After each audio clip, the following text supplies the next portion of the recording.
Here, new on the night team. The mayor's office tonight says it will soon release the details from the Department of Justice report that were not made public more than 2 weeks ago. More than 60 different incidents involving officers violating civil rights or mistreating people. The big question then, are they still on the force? WHAS 11 team's Bobby McSwine got an outline of what's to be released and has more on what it tells us. Bobby?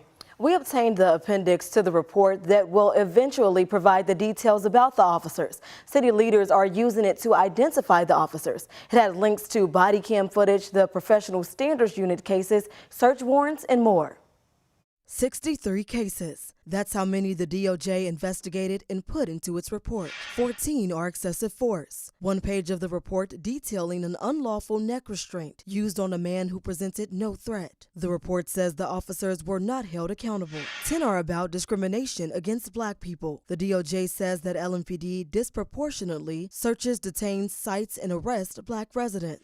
6 cases are about search warrants. But in all of this, no names were given by the DOJ. What happens next in those cases? Sam Markison, law professor at U of L, says it's the natural question many will have once the officers are identified. WHAS 11 News asked the DOJ about releasing the officers' identities when the report was first read. Some of these incidents have already been reported and are known and have gone through an investigation process.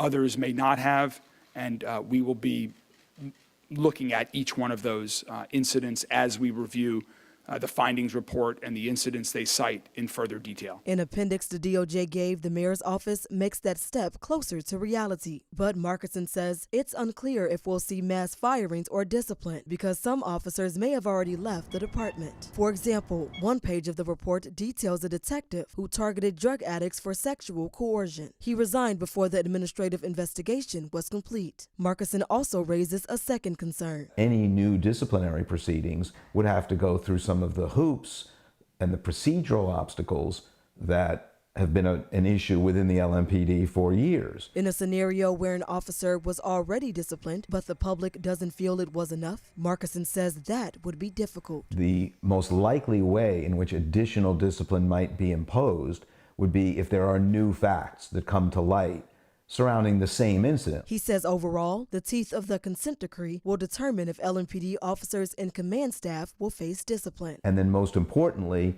that the FOP isn't given the opportunity to essentially undermine its effectiveness. Now, Kevin Traeger, a spokesperson with the mayor's office, says the process to release the names could take several weeks. In studio, Bobby McSwine, the WHAS 11 Night Team on your side.